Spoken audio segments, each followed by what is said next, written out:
Welcome back to Plague Scythe Studios, everyone. Ryan here with a long overdue review. So long, in fact, I've had this product for about 7 months, yet it's been out for closer to 5 years at this point. So I figured it was way past time to be talking about this, and I finally made some upgrades to some other gear to demonstrate this properly. So today we're going to be talking about the 120 watt Randall Thrasher amp head.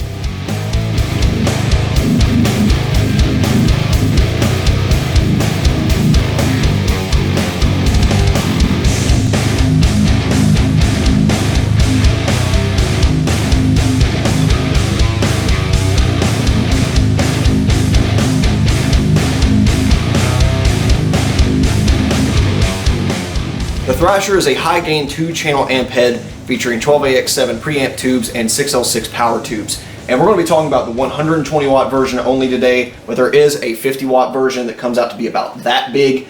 And unless you're just a super gear whore like I am, or want something to fit in an oversized cabinet, I would recommend the 50 watt version if you are looking into this amp line, because it weighs 20 pounds less than this does. This is 60, the other one is 40. This is a monstrosity of a head, and barely sacrifices any features. I think you only have one input and maybe one of these toggle switches are missing. Other than that, they're pretty much the full-fledged Thrasher, just like the mini Satan compared to the full-fledged Ole England signature Satan. They're more or less the same amp, just two power tubes, and that's about it. So if you have especially like a vertical 2x12, that's probably the one I'd go after if you're looking in the series, and you will save a few $100 as well. Now, when most people think of the name Randall, at least when I think of Randall, I get the image of Dimebag Darrell playing their old school FET-based solid state amp heads, achieving that chainsaw guitar tone that so many of us loved growing up. But ever since the company was bought out in the mid-90s, they've actually produced a fair number of tube-based amp heads as well, and many of them sounding really good. But the story of this amp is actually really interesting because it involves one of my favorite tone creators in the entirety of the heavy metal industry, and that is Mike Fortin. If you've been around this channel a while, you'll know that I'm a big fan of Fortin-made products, including the 33 Clean Boost, the Zool Noise Gate, and both of these, by the way, make great pairings with this amplifier. So when I learned that Mike Fortin was involved with the design of this line of amps, I was super interested in checking it out myself. Of course, they're available basically nowhere. At least I've never seen them, even when they first came out, in a Guitar Center or a music store of any kind. And I don't exactly live in like downtown Los Angeles or anything, so I'm not super surprised. But I see the occasional 5150 and dual rectifier that's been used sitting around. But never this line of amps, and I think it's a consequence of some of the things we'll talk about later in this video. To kind of give a quick recap of the history of this amp, back in 2011, Mike Fortin was recruited by Randall to design and build a couple new lines actually of amplifiers that would eventually release in 2013. Among them was, of course, the Thrasher series, headed by the flagship 667. And basically what happened, according to Mike, is that Randall purchased some of his personal designs. So if you're familiar with the Fortin ATOS or the Fortin Meathead, you'll probably recognize this amp and the 667 because they are basically the same faceplate, mostly the same dimensions, just with a Randall logo and a little bit different internals. And of course, it's a mass-produced amp, so not nearly as high quality. A couple other amp lines spawned from that deal as well, including the less expensive Diablo series, which were kind of more 5150 voiced amplifiers supposed to compete in that category. And then you had some signatures come out of it, including Ole England's infamous Randall Satan, which looks very much like this amp head, Scott Ian's Ultimate Nullifier, and Kirk Hammett's KH something. I'm not sure. 2 channels of those are probably just pure wah anyway.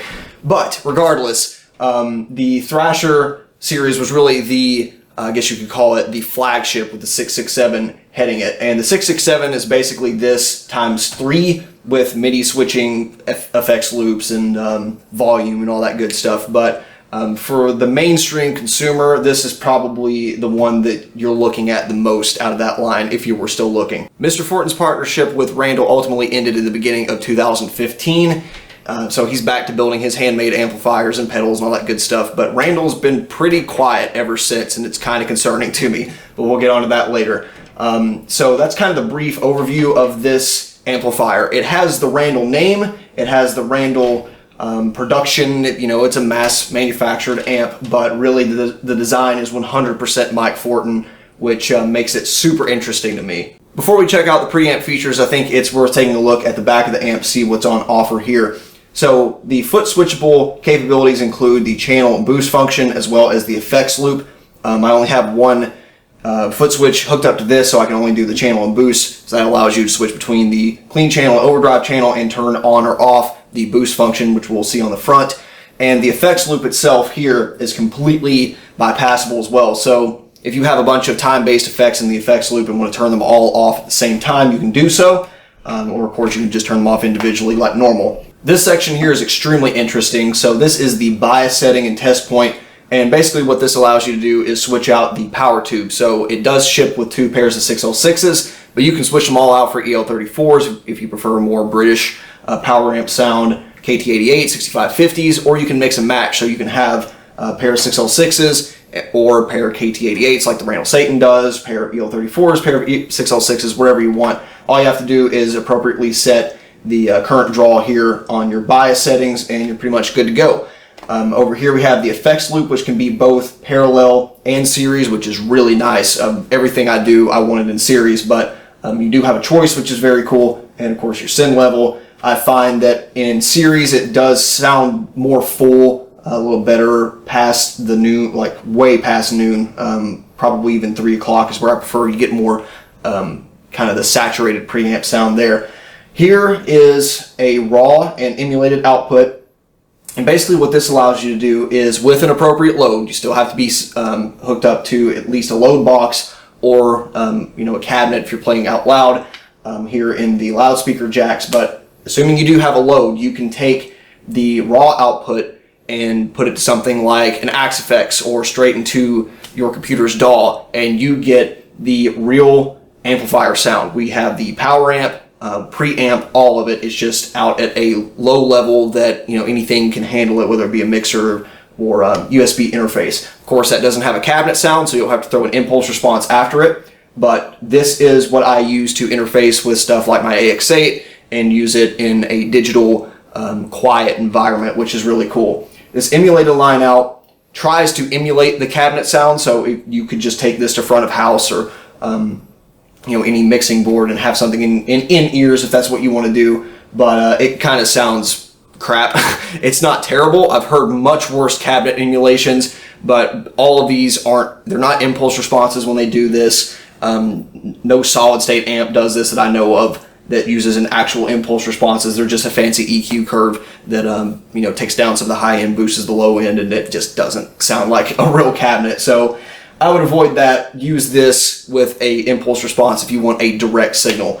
But overall, it's still a cool inclusion. I just wish they would have thrown something a little bit more realistic on it.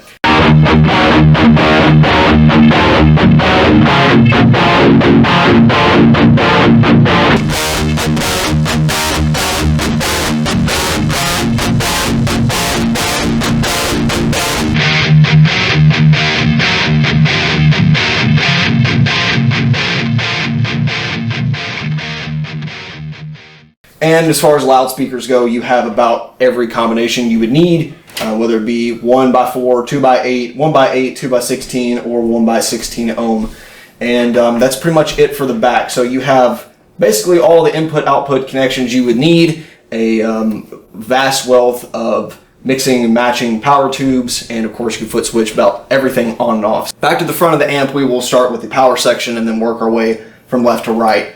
So you have your normal power and standby switches, a master volume, which I would hope any modern amp would have, as well as a depth and presence setting for the power amp. And of course, being that it affects the power amp and not the preamp, that means that it affects both channels. So you'll kind of have to tweak between the two to get it to balance just right, depending on your channel settings.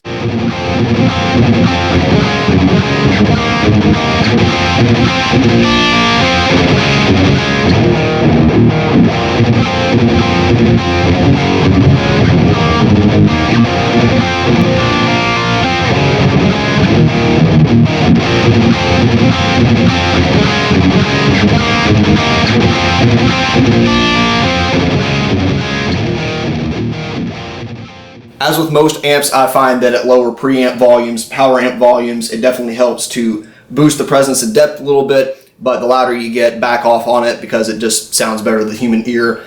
And I find that's the case both in actually going through cabinets as well as direct application. So for the most part, these settings will stay pretty constant throughout all the demos you're hearing in this video, but I will make some minor tweaks. So just keep an eye out for what it is, and you'll be able to tell what effect it has on it. So starting over here with the input, you have a passive and an active input, which is kind of weird to me.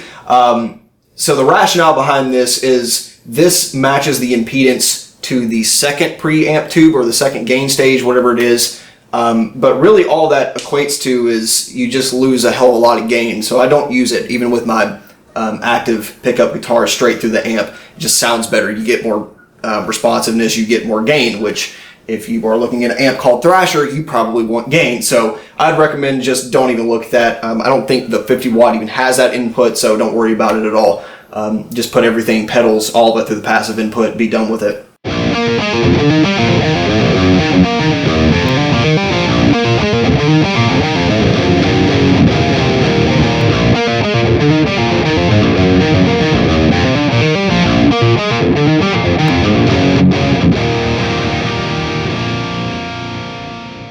The interesting part of the preamp starts with this section, and I think this is why I've seen some negative press and some negative feedback on forums regarding this amp series. People saying they just can't get a good sound out of this amp, and I don't understand why. And that's because the gain on this amp is not just straight gain. It's not like your normal Marshall or Mesa Boogie dual rectifier where you have a single gain knob and you turn it up and you get more gain. And if it's too flubby, well, too bad. You're going to have to put a pedal in front of it to cut through. This has really 3 and technically 4, which we'll talk about that one in a second. But we'll start with the low frequency gain, high frequency gain, and overall gain. This setup kind of mirrors what the Fortin grind pedal does and can be seen on the Fortin Natos and the Randall Satan as well, although on that last amp it's called Girth and Grind, hence the grind pedal name. But I confirmed with Mr. Fortin that the low frequency doesn't do the same thing that the Natos does. I believe the high frequency still does, and this was a change that Randall wanted. Although I would probably prefer to have what the low frequency does on the Natos, but whatever. So really all this does is, this one's pretty simple. Gain is just kind of your overall gain. The higher you turn it up, the more gain out of the guitar you're going to get. It's pretty straightforward.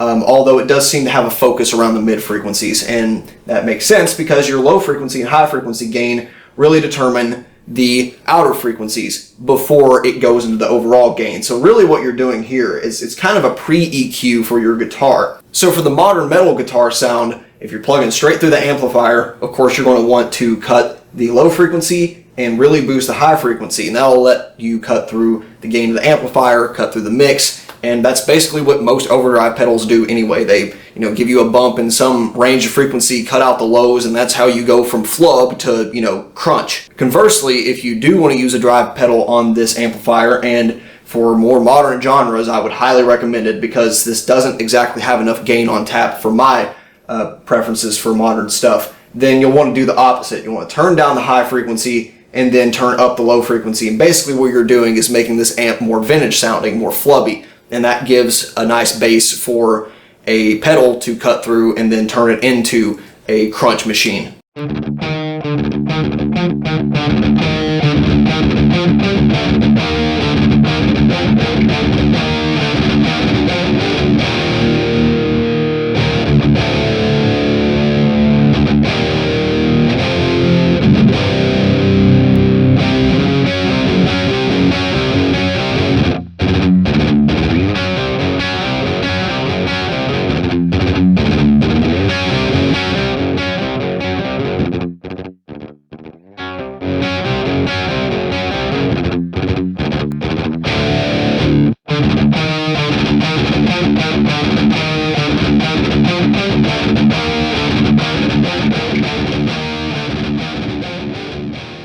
While this might look super scary at first, in reality, it's really simple. Nowhere near as complicated as something like a Mesa Boogie Mark Series amp, which does the same thing, except the EQ isn't in nice little knobs like this, it's in sliders. So really all you do is throw the gain up as high as you want, keep pushing this until you hear the definition in the top end you want on your guitar, and starting at about noon on the low frequency, just move back and forth depending on your pickups that you're using to see how much bottom end you want. And when you get the definition, you're done. That's pretty much it. And then you have this other option here, boost. which you can disengage via the foot switch or change here on the toggle switch here. This is something that I practically never use, but it does have its purposes, especially if you're running straight through the amp. So what this is for isn't necessarily a fourth gain option, it's more like a saturation option. Say you're going from a rhythm section to a lead. When you turn this on, it doesn't really add any more gain to your overall sound, it just kind of saturates the gain a little bit more, going from a more defined, sharp attack to a little more squishy, a little more saturated, a little more liquid sounding, I guess would be an adjective for that. This can be really helpful for leads because it does stand out a bit more, it does add some fatness and roundness, and I find that it does sound pretty good around noon. Turning it off is obviously there, and it gets a little ridiculous around here. You can also use this option to saturate your rhythm sound a little more, although I would definitely stick to noon or below because past that I find it does more harm than good. So you could definitely use that as a fourth gain option, but for me I find that it works best if you're using in the direct application, you just want a little bit more saturation in your leads.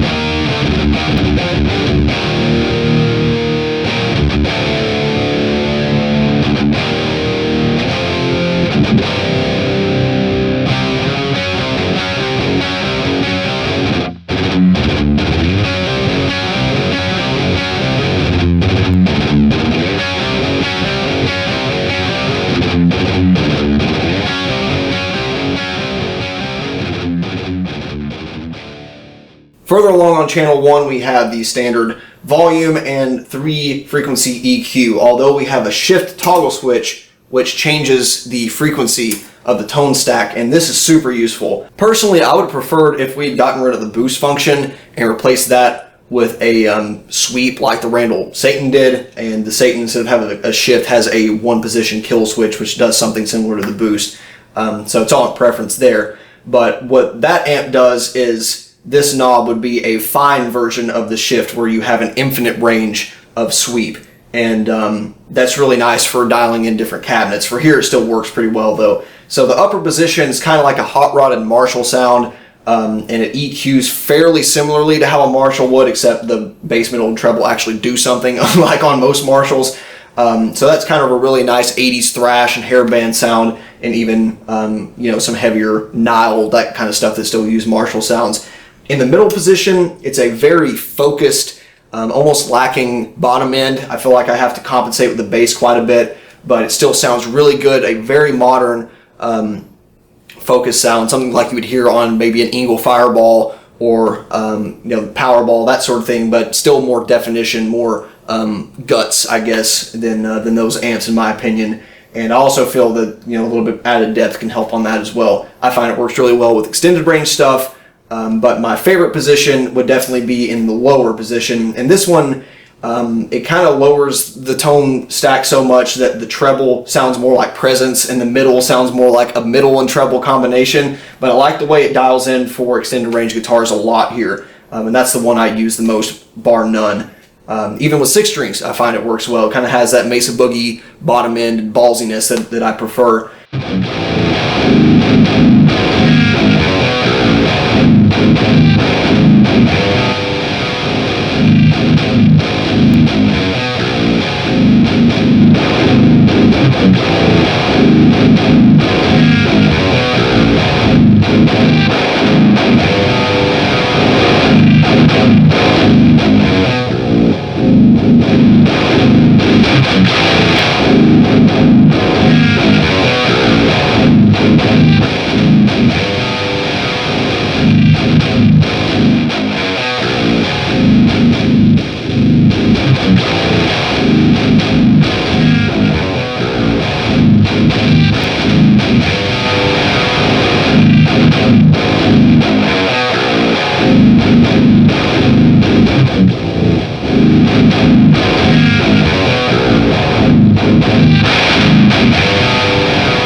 Between the frequency shifts and the EQ and the plethora of high frequency, low frequency combinations you can dial in here, Channel 1 offers a multitude of high gain sounds, anywhere from a 60s JTM Marshall sounding amp all the way to the most modern gent sounding amp, and anywhere in between.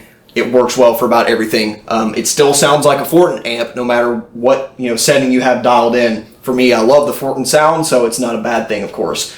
But it is super versatile compared to most amp channels where it's really the same sound and you're just scooping different frequencies, whereas this, it transforms with every setting. And I can understand why this might be a little frightening or a little frustrating for some people that are used to dealing with bass, middle, treble, gain, done. That's it. Where you have so many more options here. And in that way, it has incredible value for someone that just wants a do-it-all amplifier, because with a nice pedal collection, you could pretty much make Channel 1 do it all.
Moving on to Channel 2, which would probably be the redheaded stepchild for most of you, considering this is a metal-centric channel. This is the clean channel, and it is more than serviceable. It's really good clean channel.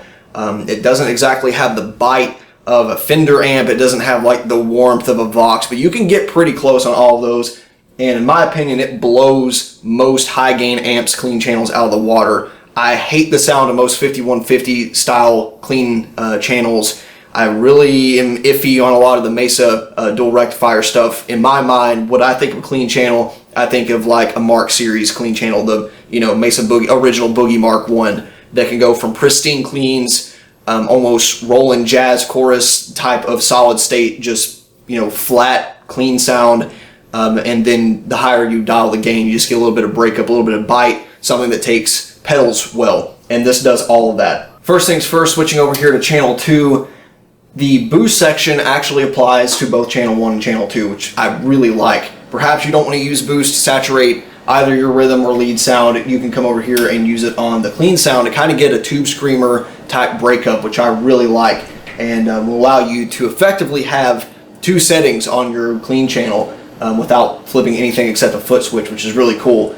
You don't even need an external pedal to do that. So you can have a really pristine, flat, clean sound dialed in, throw the boost on, and you get a little bit of a crunch, which I really like.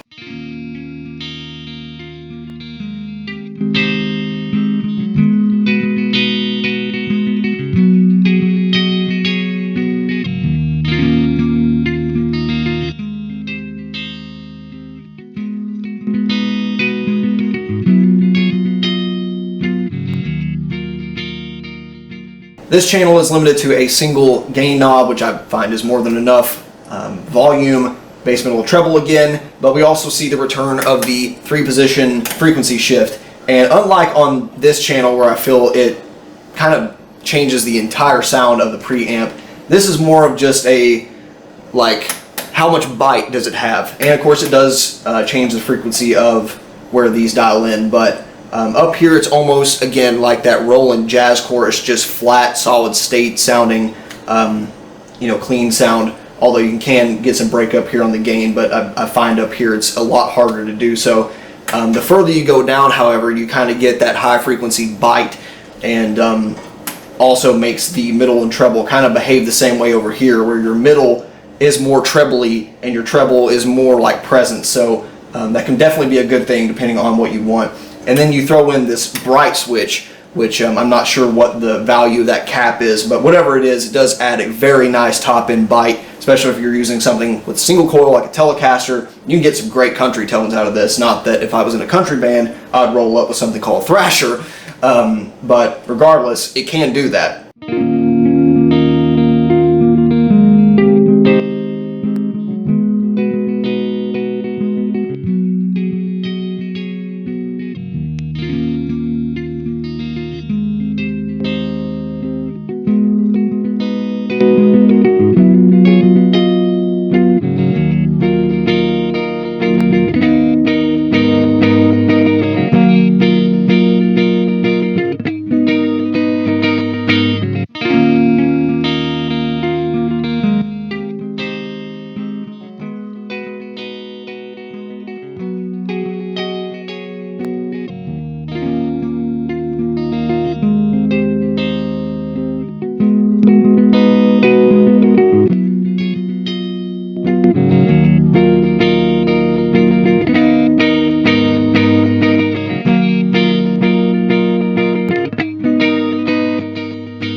Truthfully, I pile so many effects on top of my clean sound most of the time anyway that it just makes more sense to put a clean preamp sound into the effects loop of this and bypass this channel completely. But it's really nice to see that the clean part of a high gain amp didn't get ignored and wasn't a second thought. This was actually a very nice design and works well for, again, someone that needs a single head that can kind of do it all.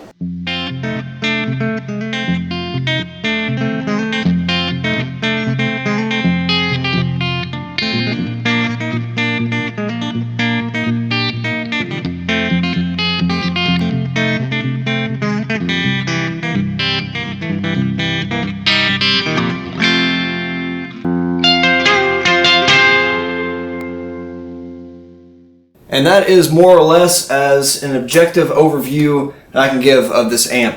Some other details: the 4x12 and 2x12 cabinets that you can buy for this include G12H 100 speakers, which kind of fits in the whole Thrasher theme, using Marshall cabinets and stuff back in the day, so there's that. But I've been pairing it with V30s, sounds really good, and you'll have heard various impulse responses throughout this entire video. So with that, I guess I'll kind of give my opinions, recommendations, all that good stuff. And I guess I can really summarize my feelings of this amp with that whole jack of all trades, master of none slogan. Is that a bad thing? Not necessarily. It's just not a standout product for me. Being a bedroom player, someone who doesn't gig all the time or doesn't use this in a studio, it's overkill, right? I mean, if anything, I would definitely recommend for most of the people that watch this channel to completely look over the 120 watt version to begin with and look at the 50 watt version. You get more of a lunchbox size, it's a bit more portable, more in the power range for the kind of stuff that would be feasible for that. As well as the fact that for the price range, nowadays it gets harder and harder every year to justify a tube amp for someone that doesn't gig. Because for $1,000, $1,500, you can get a Fractal AX8, a Kemper, headrush pedal board, pair it with a cheap power amp through a real cabinet, and there's your amplifier, and multiple amplifiers, 200 plus amplifiers, depending on which technology you're going with. And yeah, that's cool that this amp can do a bunch of different sounds in both the clean channel and overdrive channel, but at the same time, you can have a whole library of amplifiers on the go with you in digital form. So for me, it's hard to say, yeah, this is a unique product that justifies its existence. I become more gravitated more and more every year towards amps that do a couple sounds really well, like a Mesa Boogie Mark series, or a dual rectifier, or Bogner Uberschall, or something like that, yeah, it's not your do-it-all amplifier, but the sounds you do get out of it are undeniably that amp, and it does it very well. And not to say this amp doesn't have very good sounds, but when you hear it, you don't think, oh, that's a Randall Thrasher. You think, that's a good sounding amp. And if you are really in tune with Mike Fortin's designs, you might even hear some influence of that. But other than that, it's not iconic. And part of that is because I think it was designed to be underrated, unfortunately, trying to appeal to a large audience. And yet naming it Thrasher. And that's kind of one thing that cracked me up about the few promotional videos made of this thing, is everyone bragged in the same kind of way that I have, said, yeah, you can get anywhere from country tones to gent tones out of it. Well, it looks like a heavy metal amp. No one that plays anything but metal is going to buy this thing. It looks too ridiculous. I like the look of it, but in the same way that you're not going to get a gospel band buying a Randall Satan, it's just not going to happen. So it's kind of funny to me that they're even attempting to appeal to other audiences. On that same note, I think a lot of the marketing efforts surrounding the Thrasher series and the other amps at that time from Randall were just kind of abysmal, to be honest. I cannot remember for the life of me ever seeing a half-page or full-page section in like a Guitar Center magazine or Sweetwater that were dedicated to these amps. They might have existed, but whatever it was, they probably needed a little bit more buzz, because I also never saw them in person in any music store. You even see some boutique stuff used pop up every now and then, but a production amplifier I've never seen in the wild, minus one time. The guitarist for Butcher Babies, of all bands, they were opening up for an act, and he had one, and I thought, holy shit, that's a great sounding amp from Randall. No idea it had released, never heard, because I wasn't following guitar news very heavily when it first came out. So it just, that goes to prove that it just didn't have a very strong foothold in the mainstream guitar players' minds at the time. As far as the media is concerned, it had a few demos here and there online. Every one of the artists that had their signature kind of demoed their stuff. I think there was some channels or some videos on Randall's YouTube channel. You had a couple artists looking through this, but most of it was either low quality, just badly produced demos made by some like guitar websites, or like the players did not match the amp whatsoever, were not showing off riffs and tunes that even matched what this amp was going for, so that didn't sit well with a lot of people.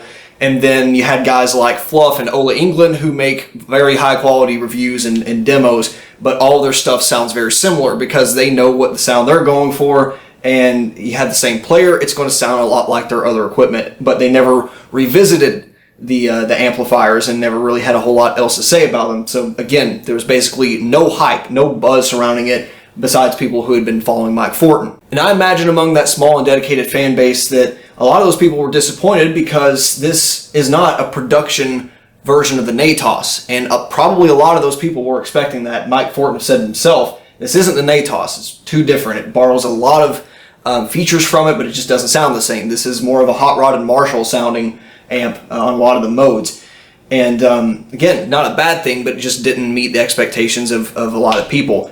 And it just never really tried to set itself apart from a lot of the things in the mainstream. So due to a less than stellar marketing campaign, there's really no huge names that are endorsing this particular amp. It never really broke into the mainstream. It's really no surprise to me that you don't see a lot of them floating out there, and a lot of people don't even mention the name Randall when we're talking about high gain modern metal amps, which is kind of disappointing because I really like Randall as a brand, especially from their legacy products, but they kind of got what was coming to them, in my opinion, as far as that goes.